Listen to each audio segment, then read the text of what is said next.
The original Final Fantasy VII was one of the best games ever made, and when the remake was announced, I simply couldn't believe it. The opportunity to replay one of my favorite games of all time in current-gen hardware with new gameplay changes had me so excited. As we now know, the story has been augmented from the original release, and will be the first part of a new trilogy. In this video, I'll examine the story, and I'll provide my analysis and critiques along the way, including any character changes from the original. We will also examine how the combat and overall gameplay has changed, and what can we expect from Rebirth and Final Fantasy VII going forward with some of my theories. Are these whispers our new arbiters of fate?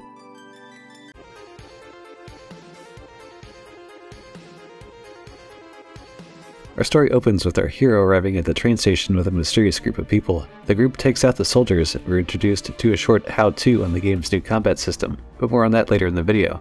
Once dealt with, we head towards the Mako reactor. There's also a short bit of combat practice against some more soldiers, while the Avalanche members head towards the reactor. Whilst breaking in, we get a nice exchange between Wedge and Cloud, which, to me, really helps set the dynamic between these two early on, and Jessie and Biggs are already enamored with your skills so far. With Beard unsure of us at this point, hoping we are really worth the investment, we take in the sights of our current objective, Mako reactor. Once we've infiltrated into the reactor, and Baird is questioning Cloud on the whereabouts of the Mako storage, we see Cloud having a sort of flashback PTSD moment, but he quickly shakes it off and we resume the mission after Biggs opens the door. After we dealt with a few more soldiers and regroup, Jessie asks if we know Tifa and if we're close. We then flashback again to Nibelheim, and a young Tifa is trying to get Cloud's attention with a disappointed look on her face. Flashback to present. Before Cloud can answer her question, Baird cuts them off and we enter the elevator to head to Mako storage. While Baird is going through his monologue about how evil Shinra is and how they're using Mako for nefarious means, Cloud tells him to get help, and honestly this was the first moment I audibly laughed. Since his position at this point, he's not inclined to believe any of it, and he just sounds insane. After leaving the elevator, we get a little tutorial on how to use Barret, and I just want to say that even this early on in the game, he felt like the perfect support type to Cloud's more aggressive melee style.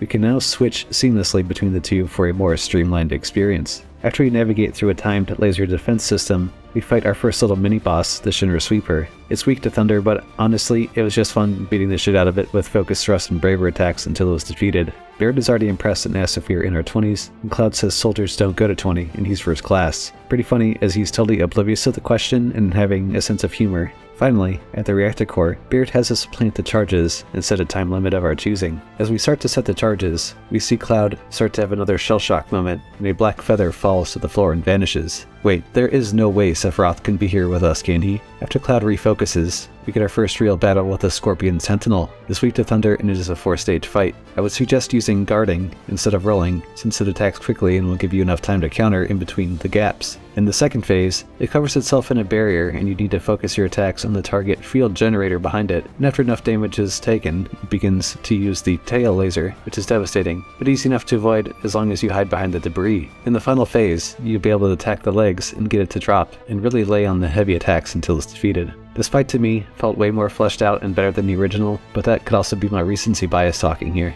Now, what comes next however is a bit of a surprise. After we successfully fight our way out of the reactor, President Shinra orders the reactor to be destroyed after noticing Avalanche's bomb did nothing, and he frames them for the attack and causes even more destruction than in the original. Jessie also questions the strength of the bomb, as she was sure it wasn't powerful enough to do that. Both the original and remake provide different feelings to the player, since in the original, we know that Avalanche causes it, and we're left with no ambiguity, and Shinra doesn't meddle in the mission as they do in remake. This makes Shinra even more evil, and motivates you even more to hate them, since they care so little for the people of Midgar and view them as expendable. Now, on the way to Sector 8, Shinra announces that the intruders have bombed the reactor, and most of the surrounding area has taken heavy damage, which Avalanche cannot believe they would have caused such destruction. After a nice pep talk from Barret, we head towards the rendezvous, and Jessie introduces us with a gift materia, and we get a little bit more detail into how the system works. It's pretty straightforward and easy. Just when you think things can't get any worse, Cloud attempts to make his way to the station, and the bridge collapses, forcing us to go the scenic route. All the flames and destruction cause Cloud to trigger into another flashback of Nibelheim in flames, and Sephiroth beckoning just like we remembered from the original, and it's just as chilling. Not only that,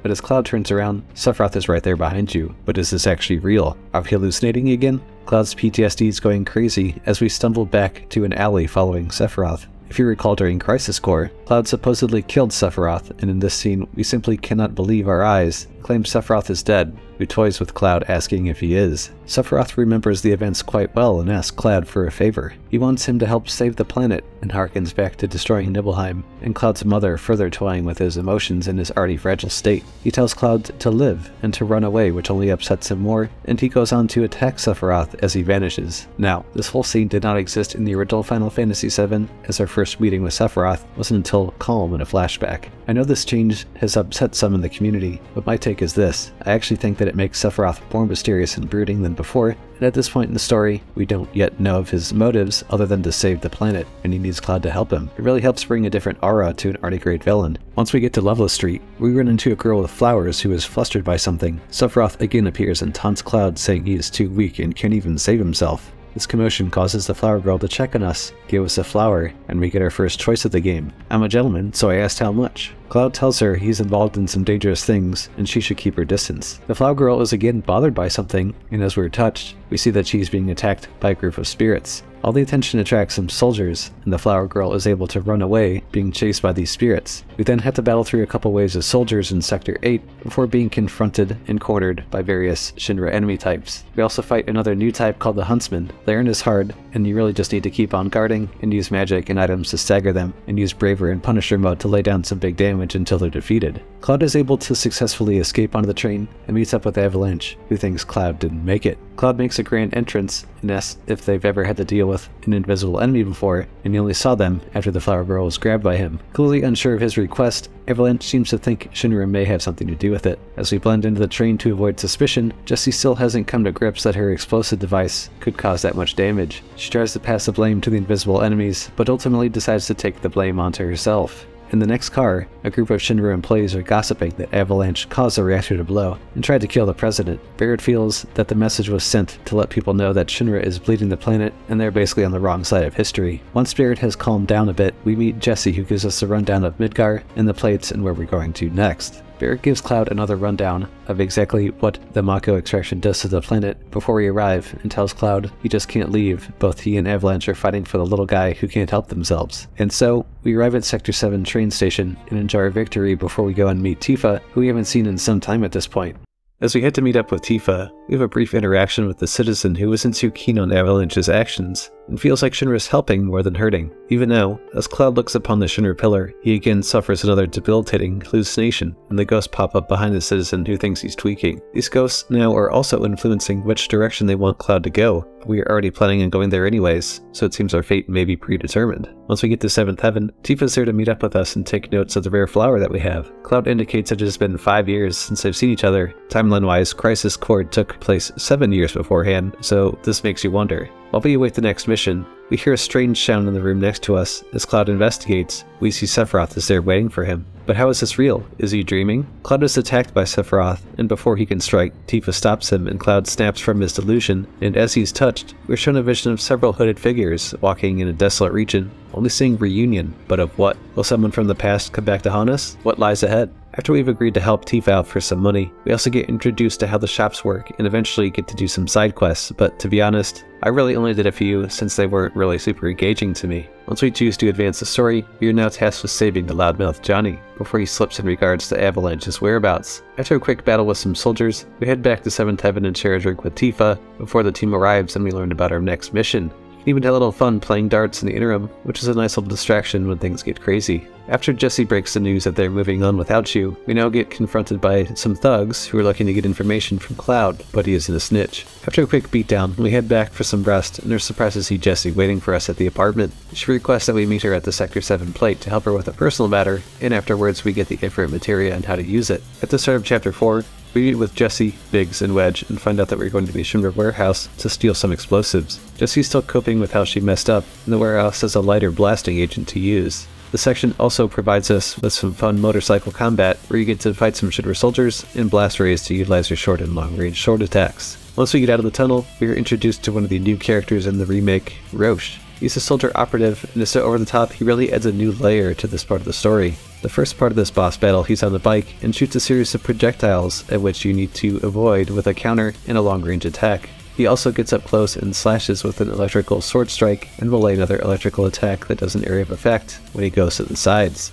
Roche can also do a ground smash attack from the sides as well, so be aware of this. After enough damage is taken, Cloud destroys his bike, and you get the feeling that it's not over between us as he drives away. Before we arrive at the depot, Jessie also playfully flirts with Cloud, who clearly doesn't know how to handle it, but it's also nice to get more interaction between the two before we continue on with the mission. Now in Sector 7, the employee housing area, which is quite different than the slums, and honestly feels pretty nice, we get some more detail into Jessie's personal life when visiting her parents' house, which we see her father, who has Mako poisoning since he had an accident at work and was basically left to die. We have to steal his ID card and sneak back out, while Jessie, Biggs, and Wedge keep her mom distracted. You can also look at pictures from her past and see what she used to be like. Now that we have the ID card, Jessie plans to infiltrate the annex, while Biggs and Wedge help Cloud with our diversion tactic. Seems simple enough, right? On the walk over to the depot, we are given more detail into what happened with Jessie's dad. While she was performing at the Golden Saucer as a top-billed actress, this is when the accident happened. He was worked to the bone by Shinra and left for over a day. It's just sickening to think about, and he's never been the same since. This event also drove Jessie to Avalanche, and she feels her father's spirit is actually stuck in the planet's lifestream, so if they did not shut down the reactor, his spirit could be gone forever. Once we get inside the depot, you can do a little training sim to get a bit more XP and gil to prepare for the fight ahead. As Biggs is going over the plan, Cloud has another flashback of him and Tifa sitting on the water tower as he tells Tifa he's going to Midgar and intends to join Soldier and be just like his hero Sephiroth. Tifa also makes Cloud promise to save her if she's ever trapped or in trouble, since that's what heroes do. He also remembers in the bar, Tifa said that she was feeling trapped, and in that moment, you can see the resolve in him, and on cue, Jessie fires a signal to begin. We now have to fight through numerous waves of Shinra soldiers, shock troopers, hounds, and sweepers to create a distraction until Jessie's ready. Wedge even helps you with the hounds, drawing them away, so you can take them out bit by bit. When we get cornered, Roche comes in and takes out the mechs and wants us to duel again. This time, it's to the death. He heals you before the battle since he wants you at your best, and has some powerful skills like Plunge, Wind Slash, Vacuum Wave, Thundara, Lazara, Ignition Flame. He's also weak to fire, which he should be able to abuse after you get some counters in, which are good for Punisher mode, so you can build the stagger meter high enough. I used any ATB on fire and heals, and then change to Focus Thrust, and then the Limit Break to finish him off. The craziest part of all this is after Roche saves us from certain destruction, he just drives off and we don't see him again for the rest of the story. Now, we know that there's going to be a trilogy, so I do hope we see a lot more of him in the sequel since he's a pretty entertaining character in his own right. Now that Roche has ridden away, we are getting overwhelmed again by Shinra forces. We are rescued by Wutai and learn that Avalanche is the more extreme cell, and they had to cut a deal to procure all the materia in Midgar in exchange for some assistance. After we meet up again with Jessie, they clone on Wedge for getting his ass burned, and get to show Cloud a little emotion, much to Jessie's joy. In another aspect of properly fleshing out the members of Avalanche, Cloud brings up that he hopes the mission was worth it for Jessie's dad's sake, which Wedge and Biggs end up covering for him, since she essentially hit a sore spot on a pretty vulnerable Jessie. Before we parachute back to the slums, Jessie requests that we keep this between ourselves, so none of the other members find out and further complicate the mission. We are also going to get paid in full by Jessie too. It sounds like an absolute win to me. This scene is also a great moment too, since you feel like the members of Avalanche are briefly free and can enjoy the sights from above, and the worries are temporarily gone before reality sets back in. This is just a great moment overall, which gives more screen time to Jessie, Wedge, and Biggs who deserve it. After we land to get back to the slums and make sure that Biggs, Wedge, and Jessie are okay, Jessie gives us another useful materia and tried to get Cloud to go on a date with her. I personally, out of 2 playthroughs, just always said no promises to her, since I think that was fair to Jessie. Her excitedness for making Cloud a pizza was pretty cute. I did really start to like her even more as a character, and she's got a really great sense of humor. When you get back to your apartment, Tifa comes in to check on you and tells you Johnny's left town, but Cloud remembers the promise to her and tells her that he plans on staying to help out. Tifa's happy Cloud seems to have come around and changed for the betterment of himself and Avalanche as well. As Cloud dozes off, we notice that the ghosts are circling in his room, and he's woken by Sephiroth talking in his dream. Tifa bursts into the room in a panic. We need to help not save only ourselves, but also the members of Avalanche from these ghosts. Whatever these ghosts' motives are, they seem to be trying to stop us from doing whatever we need to do. Once we free Tifa, we have to take out the enigmatic specter and the ghosts will disperse and hurt Jessie on the way out. Barrett seems to think that it relates to the reactors, which doesn't seem plausible at the moment.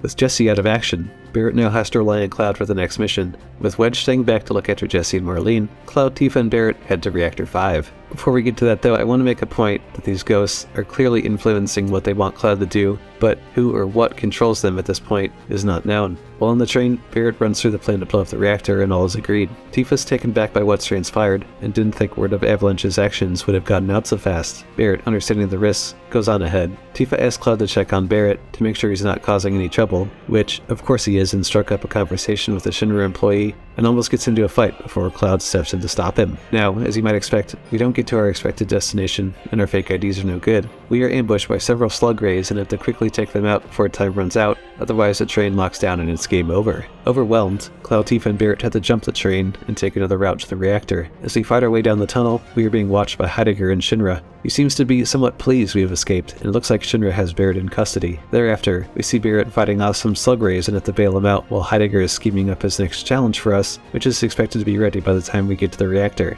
Heidegger also has a lot more character in Remake and generally feels like a ruthless general for Shinra who doesn't care about casualties and any consequences of his actions. Basically, what I'm trying to tell you is, he's a true sociopath. He also feels he's invaluable to Shinra and is certain they couldn't survive without him, even though he'd be easily replaced by someone else given the chance. So now we have to follow the graffiti left for us and continue on down the tunnel. Naturally, we don't get to just waltz through there without a challenge and take on a group of gas strikes and their queen. The fight serves as a nice little mini-boss before we get to the end of the tunnel and the real test that lies ahead. All the while, Heidegger and Shinra have been keeping tabs on our progress. Heidegger also brings up the war with Wutai, and the expectation is to show no mercy, and any insubordination will result in death or dismissal. They are preparing the prototype for us as well. This does not sound good.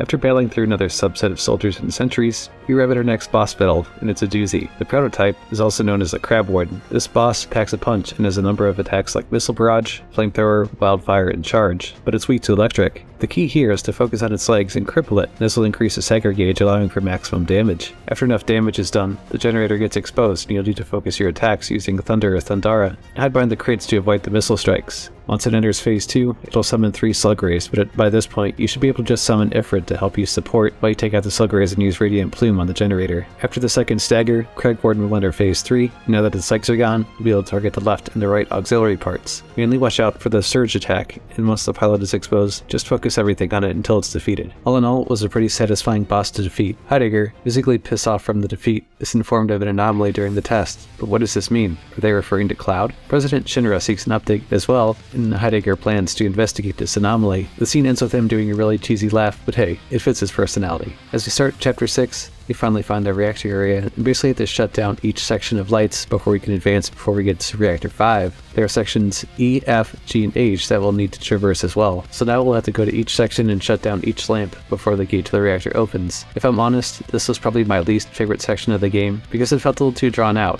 and we just need to get to where we need to get to. As we shut down each section of lights, we head back down to Section H to regroup and complete the maintenance procedure to finally get to that reactor. You get exactly 1 minute to clear the room and hit the button to kill all the enemies and disengage the lock. Now, back onto the cargo platform, we finally head to the objective. After we battle through some sentries, we meet with Biggs, who is surprised to see Cloud instead of Jesse and Wedge. Biggs is glad Cloud stepped up, though still only viewing this as a job and nothing more. And we're also giving grappling guns for the next area. At the start of Chapter 7, President Shinra is ready to address the public, while Avalanche reaches the reactor interior. We also get a look at a giant mech, which is a precursor to what lies ahead. After we face a gauntlet of sweepers and smaller moon drives, we get to the core and have a flashback to Crisis Core, with the young Tifa sick of all the events that Shinra and Sephiroth have perpetuated. Barret snaps Cloud out of his hallucination, and they set up the detonator and head for the exit. But you really didn't think it'd be that easy, did you? A hologram of Heidegger taunts us and lets us know that all of Midgar is watching what we're doing. A newscast is also shown, depicting Avalanche as the culprits beyond the reactor bomb. Public opinion has certainly changed, and it doesn't seem to matter what Avalanche do.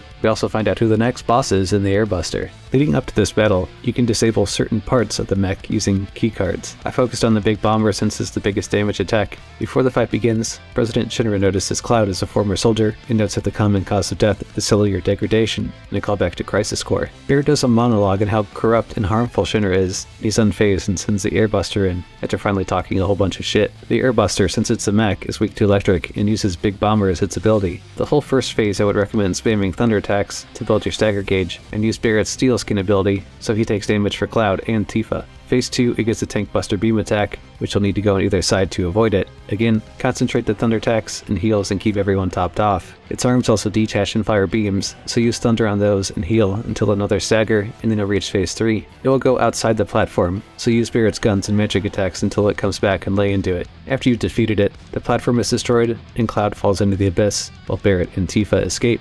In the next cutscene, we see Cloud being guided by ghosts, as if he's in sort of a dream world, to find Sephiroth holding his shoulder, saying he's Cloud's everything. Finally, out of his dream state, he awakens in a church and Chapter 8 begins. The flower girl from earlier checks on Cloud, and she finally gives her name. It's Aerith. Now that they've been formally introduced, she tells Cloud how he got there. Cloud has another vision of some materia in what appears to be a pond. The materia in question also seems to be a gift from her mother, who is at this point unknown. Now, this whole sequence is not a like for like to the original, in that there are no ghosts to guide Cloud, and Sephiroth didn't haunt Cloud in exactly the same way, but the way things have been developing, we still don't know how Sephiroth is ultimately manipulating Cloud. Really adds to the uncertainty, and I think the change is good. We get thrown into being Aerith's new bodyguard as Reno shows up to cause some trouble, while Aerith lets out that we're a soldier, and Reno immediately takes note of our nautical-colored eyes. As Aerith needs help, she's going to repay us with the date, which seems like a fair price. For the Reno fight, he has no weaknesses and he's super fast, but not to worry as he's more annoying with his speed than anything else. He's also great at dodging your attacks, so try and stay in Punisher mode and, well, punish him. His second phase, he uses little electric orbs that, if you get in the radius, can deal decent damage, so take those out and lay into him until he's done. Overall, not too bad, right? As Cloud goes to finish him off, the ghosts pop in to save Reno and push Aerith and Cloud away. But what was their reasoning for saving us when they've recently just had to fight them? Reno needs Aerith alive for whatever Shinra plans to do with her. After our escape, Reno decides to let us go since he's already wounded, and no sense in making it worse. On the way, Aerith points out that the ghosts are guiding us, but to who or to what exactly? In a very familiar transition, we head back with Aerith along the rooftops. While it doesn't seem like much, this part really helps build the relationship between Cloud and Aerith. We also find out she tried to leave Midgar, but it ended up being too much for her to handle, and she ended up coming back to live in the slums. Even in her clumsiness, Aerith is really endearing, and this new remake really made her an even better version of herself than the original. Even though we thought we were home free, Rude comes in via helicopter, and you just know he's looking for trouble, and when a Turk is on the hunt, all bets are off. After we do a little detour, we catch a newscast showing the damage from the Airbuster battle, and we get indirectly introduced to the director of Shinra's Heavy Weapons Division. She gives a very politically correct statement to the public, and says everything is fine. Footage is shown of Avalanche infiltrating the reactor, and again reiterates that Midgar is safe. Late in this day, we are being painted as terrorists, even though Shinra themselves are terrorists in their own right. With that out of the way, we get introduced to the kids of the orphanage, and also meet Aerith's mother. This section helps add more development into Aerith's character, much like how it went in the original, and we also get pulled back into a task for Aerith in bringing the flowers back to the Leaf House Orphanage. You can also do some side missions, should you choose, right before the boss fight. I only did one, so I was more interested in advancing the story at this point. An important moment occurs after we rescue a group of children from some monster. We have a flashback of Tifa, and Aerith wonders who that is, while a Mako poisoned figure falls to the ground and touches Cloud, causing Sephiroth to manifest, and the words reunion are said. Aerith also knows Sephiroth is a war hero, but he's supposed to have died 5 years ago. Crazy stuff. And so, we arrive at our next boss battle with Rude. He's just as cheesy as I remember, and he says a nice little quip before a battle. Rude is weak to wind, which I actually neglected to use, and he has some pretty powerful physical attacks like Haymaker and Running Tackle. As you might expect, he has two phases. In the first phase, you can use your Punisher mode to counter, spam some wind attacks if you have them, until his first stagger is done. Second phase, you get Shockwave and Spirit Geyser, which will decimate you if you're not careful. Just keep using Punisher mode and counter, and he'll be toast. Afterwards, he gets airlifted out, and we return to Aerith's house. In a familiar scenario, we sneak out in the middle of the night, and Aerith is found waiting for us at the end of the road. At the start of Chapter 9, Aerith leads us out, and we have another flashback as Cloud sheds a tear. I could have interpreted this as him having a memory of someone close to him dying, likely Aerith. In this next part, I think the community may agree with me on the robot hand puzzles, but I think they're pretty easy, and honestly, they should have not been included. Thankfully, after you're done with it, things pick right back up. We also get into a fight with a number of enemies, including a gang of bandits, before we make it out of the tunnel. Cloud and Aerith have a nice little character building interaction, while Aerith casually mentions Zack as being the first person she ever loved, and also triggers Cloud in the process. After he recovers, we head out and see Tifa being transported to Wall Market to Don Corneo. Aerith, aware of the situation, wants Cloud to help her, and we head into Wall Market together to save Tifa.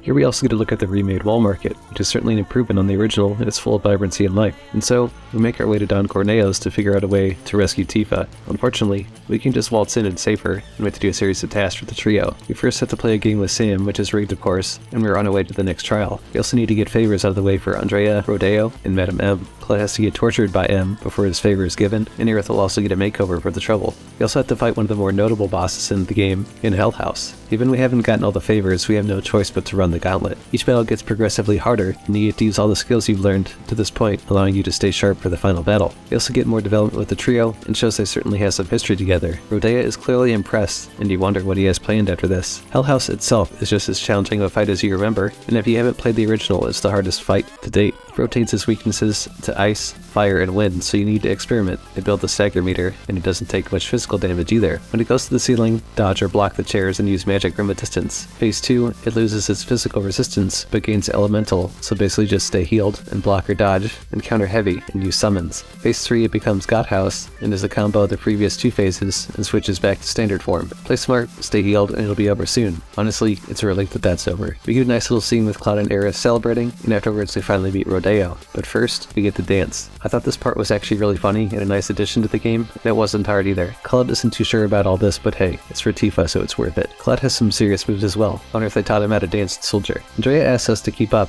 in doing so, we're rewarded by, you guessed it, getting dressed up as a woman to enter with Aerith. After we gain entry, we get gassed and put in the cellar with Tifa. It also serves as a first formal introduction between Aerith and Tifa. We also find out that Corneo was looking into Avalanche and Tifa was going to ask why. Don Corneo in the remake is just as slimy and cringy as he was in the original, but this time we really see how gross he is when he's drilling over Cloud, Tifa, and Aerith. You generally want to reach through the screen and punch him. Cloud does a great job of keeping his cool, while Aerith and Tifa go to save him. Shinra also has plans to drop the plate on Sector 7 to stop Avalanche and send a message to Midgar. We then get dropped into the sewers and have our next boss fight with Abzu. But first, we see Heidegger, President, Shinra, and Reeve discussing dropping the plate. It seems like Reeve is the only one in the room with a conscience. Too bad none of that really matters now. At the start of Chapter 10, and our next big boss battle, we get to take out our big rat boy Abzu. This isn't too hard really, you just need to focus on the horns and avoid its area of effect attacks. It's weak to fire, but can also poison you if you're not careful. I use my summon on Phase 2 to speed up the battle a bit and avoid the bigger attacks. All in all, pretty quick battle since it's at the fulcrum of this chapter. Once we get through the sewers and do some quick and easy water level puzzles, we notice that Aerith seems to be hiding something from Tifa and Cloud,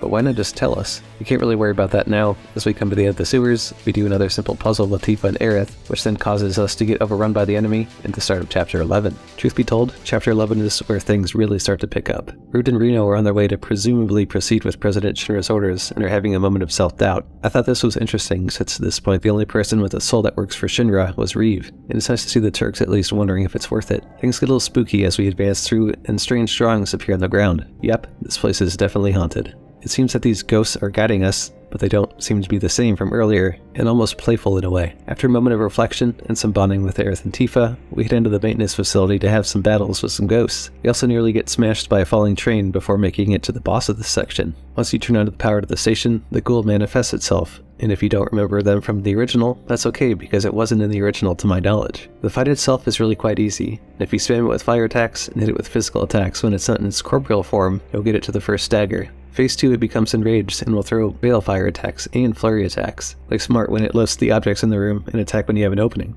Watch out for any grabs and heal when you need to, and you'll have it done in no time. Seems all this time the ghost was waiting for someone to play with it, could have just asked us. On the way out, as if things couldn't get stranger, these ghosts lead us out of the train yard, and we listen to Shinra's radio commands about dropping the plate on Sector 7, which is even more ominous. Meanwhile, at the pillar, Avalanche is getting smothered by Shinra forces led by Rude and Reno. One of the last trains has been moved into place, and we unfortunately have to face another boss battle before we can make it to the pillar. This time, we fight Eligor. You used to fight Eligor in the battle square of the Gold Saucer, but in the remake, he's been added to the train graveyard and looks way cooler. It's important to note that before we get into Aerith's background with her mother gone, her feelings of fear and loneliness are showing. Cloud and Tifa pull her out of it. Tifa remarks that they found her, which she internally reflects on Aerith that she has friends and a support system in place. Now, let's get to the fight. Eligor is weak to ice and uses sweeps and trample, so you need to basically run around it and cast fire onto its wheels to build the stagger meter. Be mindful of being put to sleep, which is incredibly annoying. Onto Phase 2, where it can reflect and use javelin bolts. It's really no problem if you just hide behind the containers and use ice attacks again to build stagger. With Phase 3, avoid the winds of Gehenna attack and its gaze. Remember to keep using Punisher to counter, and the fight will be finished quickly. With the defeat,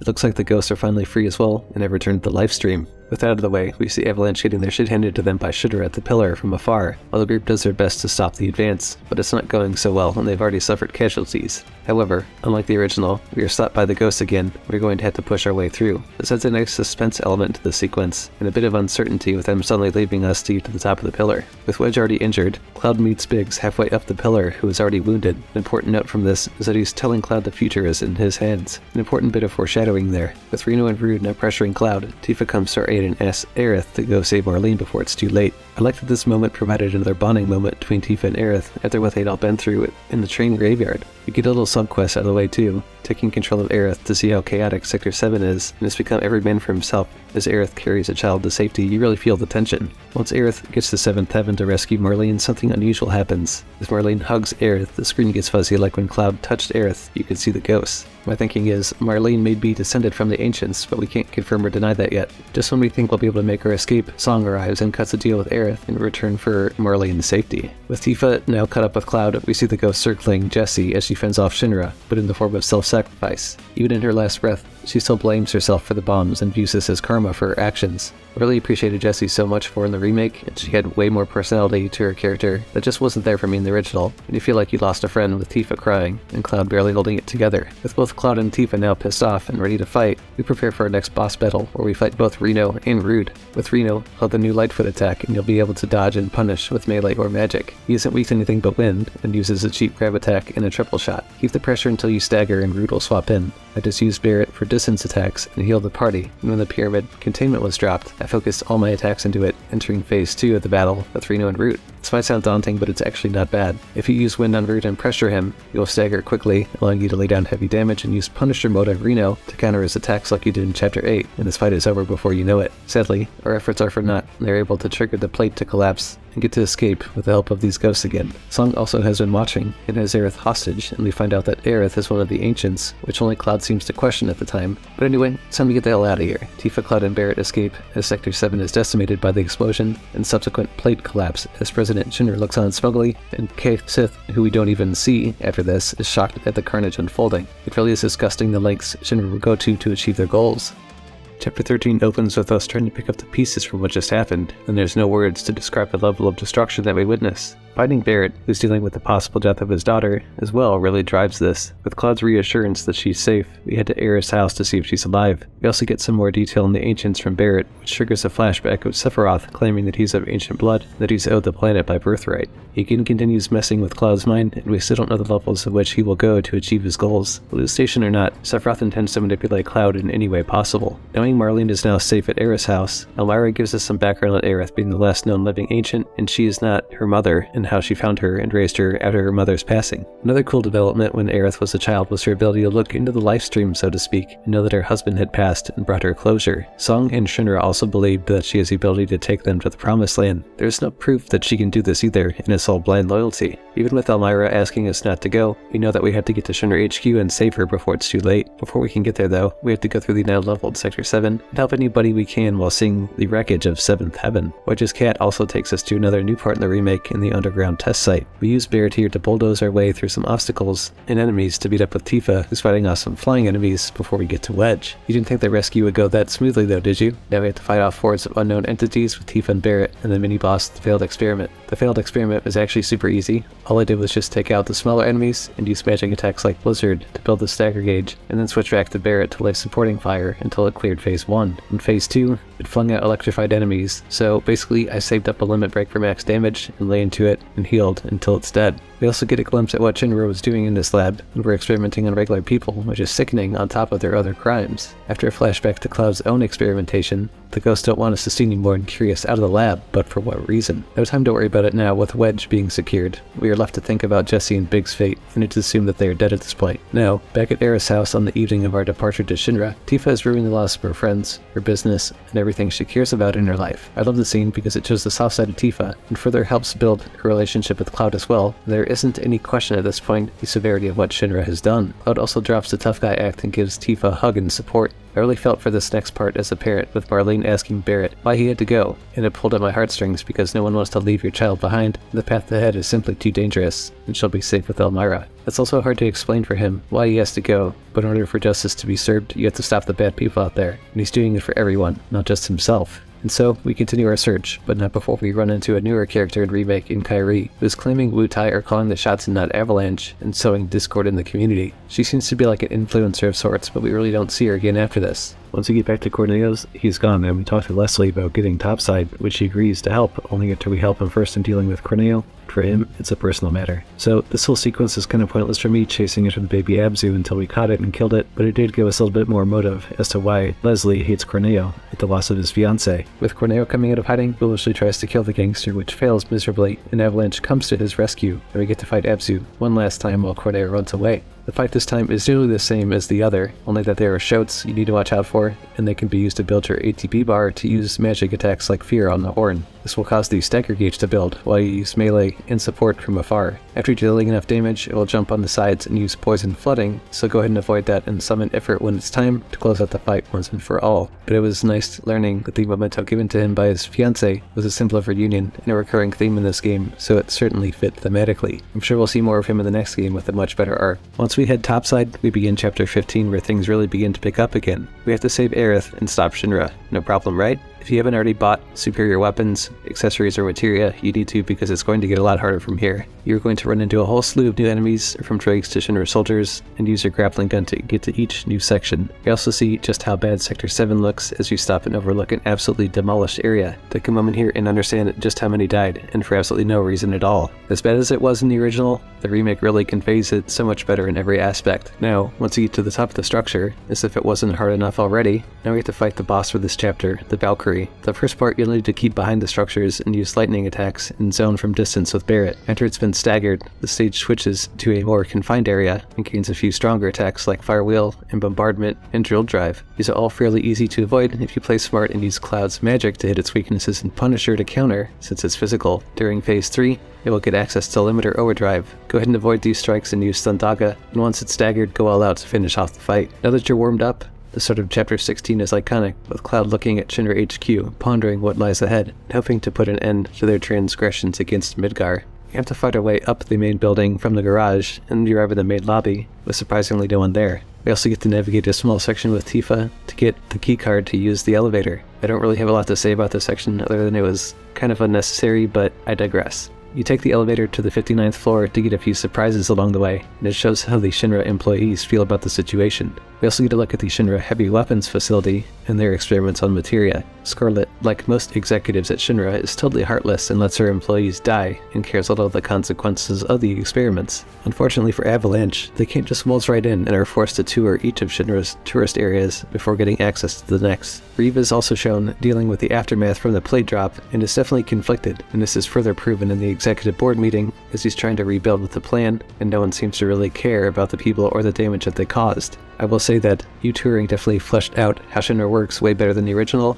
and provided a more engaging experience learning about each of the board members and the president. The presentation also gives us a better understanding of the ancients, known as Etc., and what happened to them long ago, and how the materia was created. Suddenly a new hologram appears, and there's a person with Mako poisoning with a meteor close to landing on Midgar. Sephiroth takes over from this person, and kills the holograms of Tifa and Barret. It is in this moment we understand that Sephiroth is not truly dead, and has got Cloud right where he wants him. An unsuspecting Palmer then runs into Sephiroth while having tea, and is in disbelief of seeing someone once thought dead. After our show, Hart greets us to advise that we are supposed to meet Mayor Domino to advance our progress. Domino has been keeping an eye on us, so we aren't caught, and has been a mole inside Shinra, and provides our means to get to the next area. So now that we have our informant, we got the keycard updated, and we can now head to the labs. Hojo is interrogating Aerith about the Promised Lands and how they can help each other. Hojo is extremely manipulative, and brings up her mother, and tries to get her to break down. He seems to have dissected her mother and is running experiments with her cells. The Falna didn't deserve her fate, as Hojo is sick and twisted to the highest degree, and he seems so much more worse of a person than in the original, and that's really saying something.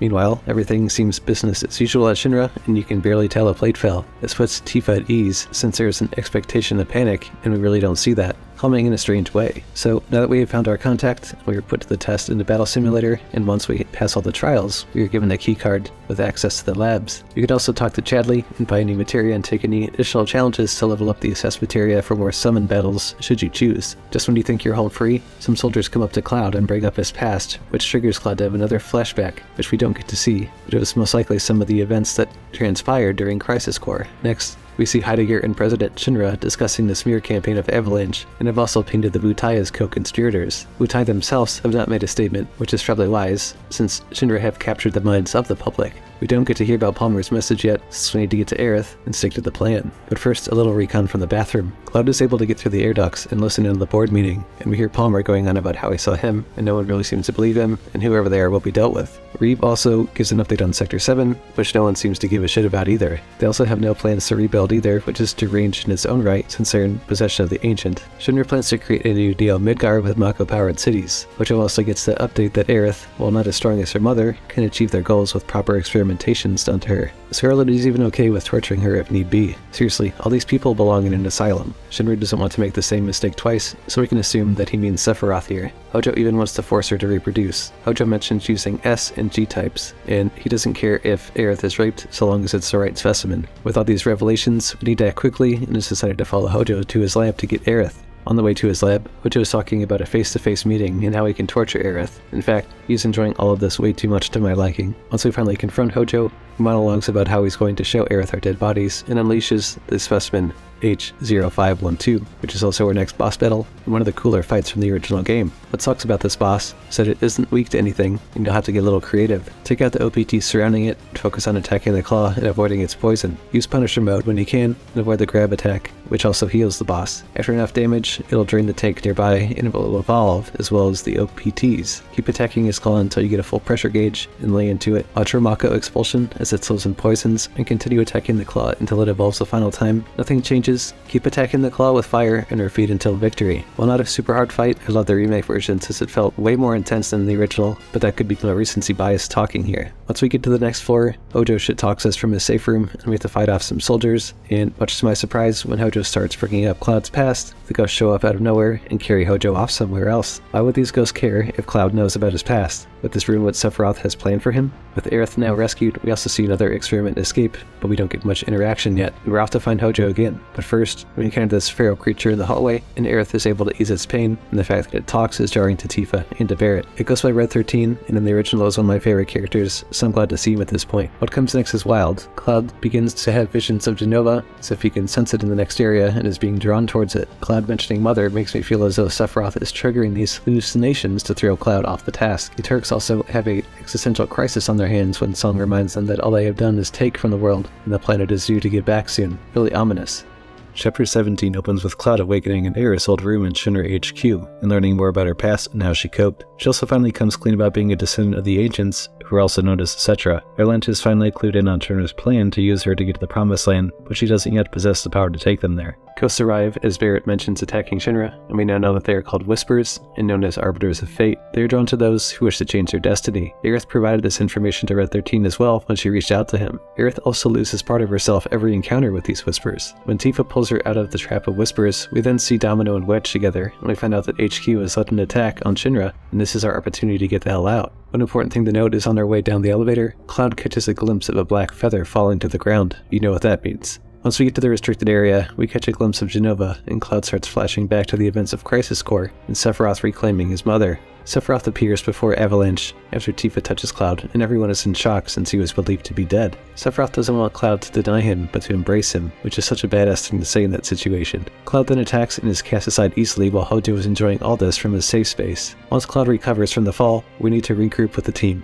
and this provides us with the opportunity to have Red 13 in combat, or should I say, lack thereof. Not being able to use him in any more than a command prompt was a huge letdown, but I imagine this will change in Rebirth. In this area, we have to open up each ward and fight through each area that has new experiments. After we make it through the 4 Hojo challenges, now we have to fight the boss of this section, the Swordipede. It's a pretty straightforward boss. You'll just need to avoid the electrical attacks and hit it with melee and use Punisher mode when it changes so you can counter it and then stagger it once. Phase 2 you fight with Tifa, Aerith, and Red 13. Avoid it by running around the platform and use magic, and then when it approaches, lay into it with Tifa and buff for physical attacks. Stay healed, play smart, and it'll be over quickly. Hojo has been watching everything, and it seems to be going according to his plan. Sephiroth also has Jenova and is heading to the president's office. The floor is lined with Jenova essence, and we come to find President Shinra begging for his life on the roof. He tries to plead with Barret using money and other tactics, and he could have easily been killed on the spot, but Barret is a man of morals and lets him live. This proves to be a costly mistake as Shinra points a gun at him, going on about how special he is and how Shinra is a near-godlike entity. During his monologue, he really illustrates just how soulless and evil he is and has no qualms about it. Just before he can shoot Barret, Sephiroth kills Shinra and Barret, proudly smirking at Cloud. It gets weirder still as he transforms into the next boss, the Jenova Dreamweaver, the source of everything. We are reminded too that this is an illusion, but the fight itself is very real. The key to this fight is to focus on each of the tentacles and avoid the cast side attack. As the tentacles are destroyed, it builds stagger, then you can lay heavy physical attacks into it since there are no weaknesses.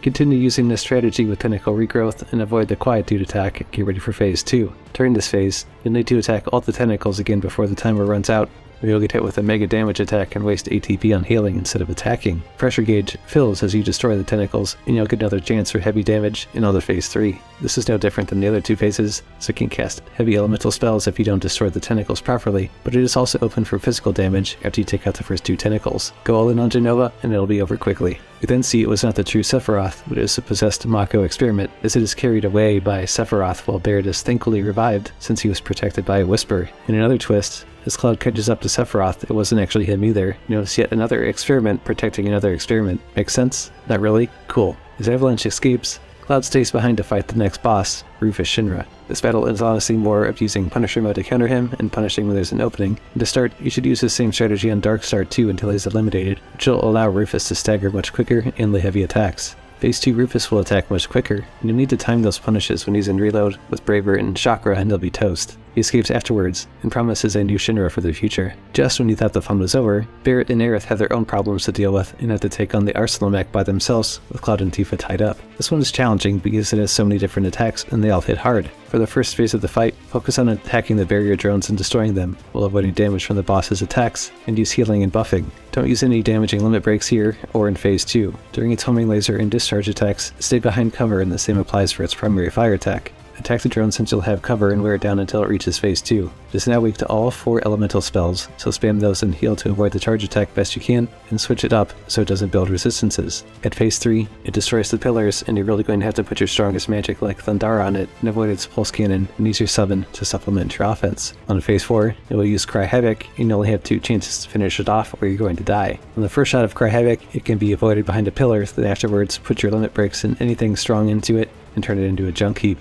I really loved how intense this fight was too, since it never really lets up. It has 4 phases, and while yes, it is another mech boss, there wasn't quite one of this magnitude in the original, and is worth the inclusion. And just when you think it's safe to leave, Barret and Aerith get cornered by Heidegger and Shinra, and Cloud and Tifa arrive just in time to save them and escape down the highway, and are treated to some epic action scenes. In Chapter 18, things really go off the deep end with the Whispers covering Shinra HQ, while Song and Rufus plot the next steps as they're looking to bring them into whoever they may be. With Shinra now hot on our tails, there's another high-speed chase and fending off Shinra soldiers and transports until we meet a very familiar foe, the Motor Ball. What you need to focus on is taking out its 6 wheels to cause a stagger, and then you can use heavy attacks and long-range attacks to really drain its health fast. After it recovers, it'll then use Flamethrower and shoot a beam at you. These are really easy to avoid, and it gives you more opportunities to attack the wheels, and even when it slams on the ground, just get out of the way. The final stretch, it'll throw shock grenades, which you can dodge and zoom in and punish it until it's done. Again, not a hard fight, but it is a nice callback to the old days with this one. Now, at the end of the road, it's finally time to deal with Sephiroth as he descends from above,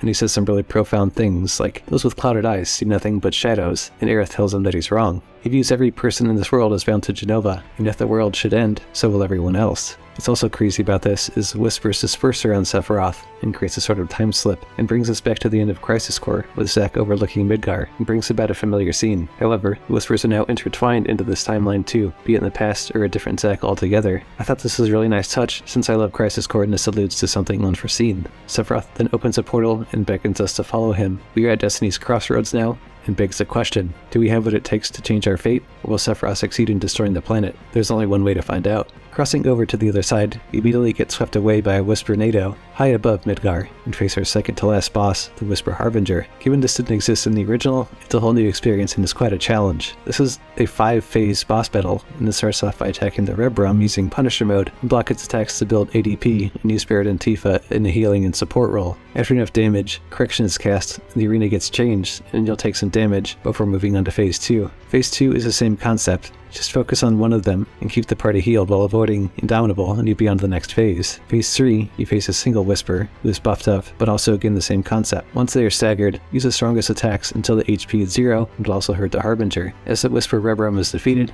Aerith arrives, and the group sees visions of different events. Phase 4, you only use Cloud and Barret as you face Whisper Reedy and Koricho. Pressure Koricho and keep dealing damage as Whisper Harbinger will cast Correction. Once Koricho's dead, turn your attention to Reedy, stagger it, kill it, and then another vision will appear. Phase 5, you take on all 3 at once, and simply divide and conquer. After enough damage, they form into Bahamut, and you use your summon to help deal additional damage, and use Punisher mode to counter the airstrikes. Drop everything you have with your limit breaks, and it'll split into 3 again, and just take them out one by one. On its last legs, cast spells to finish it off. Just when you thought you were home free, not yet.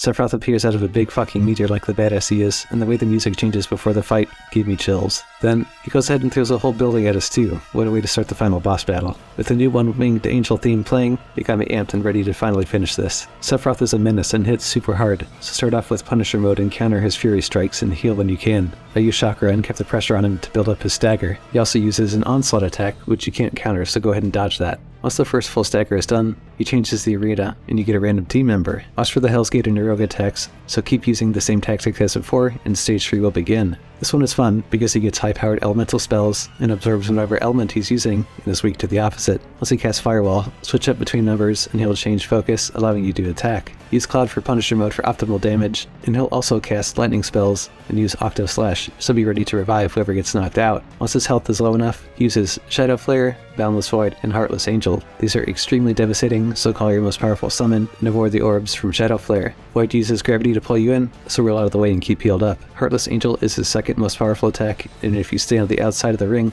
you won't drop to 1 HP. Now, in this critical stage, Sephiroth summons a meteor, and you need to put everything powerful you have onto him as he counts down from 10, which is pretty badass. After his defeat, Cloud and Sephiroth stand at the edge of time, and Sephiroth tells him what lies ahead does not yet exist. Could not have been more cryptic, but also shows that, since we stopped what was supposed to be our destiny, anything can happen from now on. He offers Cloud an allegiance, but is quickly shot down. Another fight happens, but ends in a stalemate, with Sephiroth again teasing Cloud about the end, with no real reasoning to let him live, other than to achieve a bigger goal. Rufus has also taken over as Shinra president, and Hojo is pleased that Jenova is no longer in containment. The most shocking part to me was that Zack has defeated all the soldiers sent to kill him, and is carrying Cloud back to Midgar, with all the Whispers now gone. We also see that Biggs is still alive and well, and thankfully didn't die in the plate collapse. Now, outside of Midgar, Cloud, Tifa, Aerith, and Barret pledge to continue fighting as Sephiroth is far from dead. As the rain starts to fall, Zack passes by them carrying Cloud, but no one but Aerith seems to notice. I have to say, after playing this twice, it's a hell of a way to end the game, and leaves you wanting more. And you're in luck, because next, I'm going to briefly cover the Intergrade DLC before discussing some finer points about the gameplay changes in Remake, and some theories for Rebirth and beyond.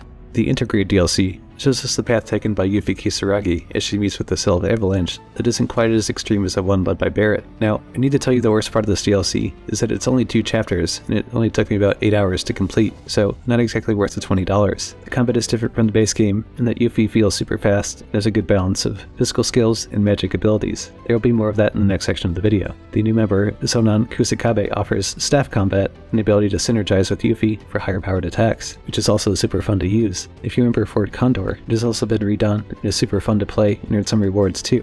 Now, back to the story. Yuffie arrives in Sector 7 to meet the contact, Zijet, who takes us to meet Polk, Nayo, and Billy Bob. Once Sonan arrives, we head out of the first mission, and along the way, we see brief cameos from Avalanche members, Kairi, and Roche, all alluding to the events happening alongside the main story. Our mission is simple: steal the ultimate materia from Shinra. After beating up some thugs, we get our IDs and it's off to the pillar due to a change of plans. Unfortunately, the whole first chapter of this DLC felt like a chase to save Zijet, and the game shows us how to use the boomerang to stop obstructions and move objects until we get to the boss. While Zijet plays coy, Yuffie makes a great entrance but isn't taken seriously, which is pretty funny. Now, the boss, Gigantipede, was fun, but it was also very easy. All I did was focus my Thundara on its appendages until it was staggered, and use melee since it's also weak to it. Take out the drones, and it'll drop down again, allowing for the same strategy until you finish it off. I used Ramut to speed it up, and it was over super fast. We obtain new ID cards, and are told to head to the Heavy Weapons Division to get the materia and stop whatever else they have. On the train to our next mission, we get some background on Sonan and his sister, and how Shinra has made his life hell, and why he joined the cause. Chapter 2 starts with President Shinra discussing dropping the plate on Sector 7, and shows us how empathetic Reeve is. Once inside HQ,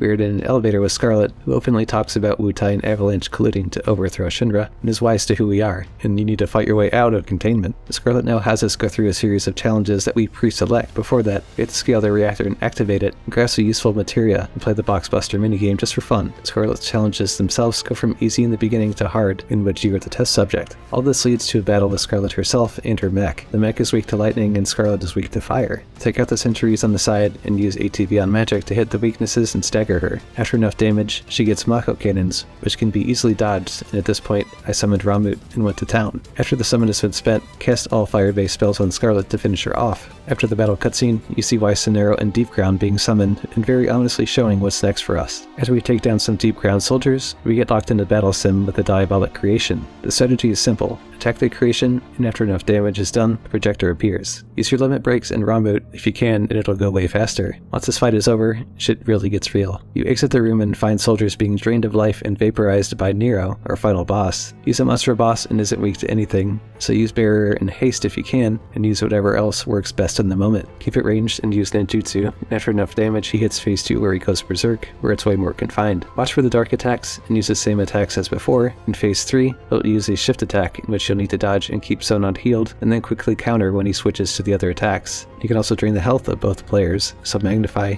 and Cure as clutch. On phase 4, save your summon and limit break for this, as he'll keep stealing health, so target his wings and drop your strongest attacks and summons, and it'll end very quickly. The story doesn't have a happy ending. As Yuffie and Sonon leave, Nero kills him while he's protecting Yuffie, coming full circle to the death of his sister. This is truly heartbreaking, as I liked Sonon, and to see his story end so soon, and Yuffie no doubt being traumatized by this. In his last breath, he sees his sister and has a happy moment before being killed for good by Nero, while Yuffie escapes and sees yet another horrific event as the plate drops. Yuffie has been through so much already, it's honestly unbelievable. The post-credit scene also has ramifications for the next game, as Yuffie and Avalanche seem to be in the same area, but unaware of each other as they arrive at Calm. Zack is also shown at Aerith's church, but she isn't there. Now that we've covered the story and DLC, let's examine some gameplay changes within Remake, and some of my theories for Remake and Rebirth as well, in my closing comments.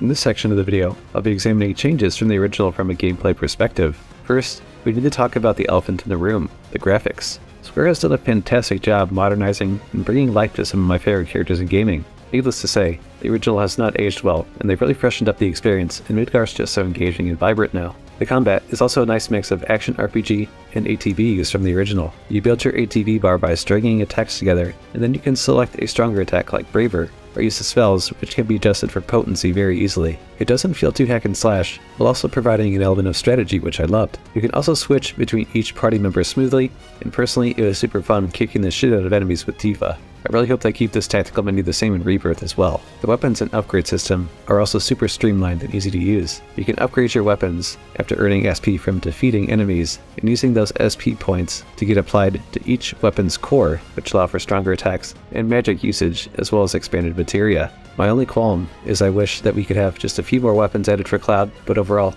it's a nice and balanced set. You can also find weapons during missions or in shops, and you never really feel as though you're going to miss out on anything during a playthrough. One final point I want to touch on is the obtainment of summons. Each summon battle through Chadley can be granted through using his assessed materia and gaining the proper intel, giving you access to different summons like Shiva and Fat Chocobo. The game rewards you for learning about enemies and in turn fighting a powerful summon, which defeating are no easy task and can tip a battle in your favor. This is something I can see continuing in Rebirth and beyond, since it's proven to work well. So, now that we've covered our key gameplay points, let's talk about some theories I have for Remake and Rebirth. The first theory I want to discuss is that Zack is alive and well when we see him walk past Cloud and Aerith. Will he be bringing this other version of Cloud with him if he meets them in Rebirth?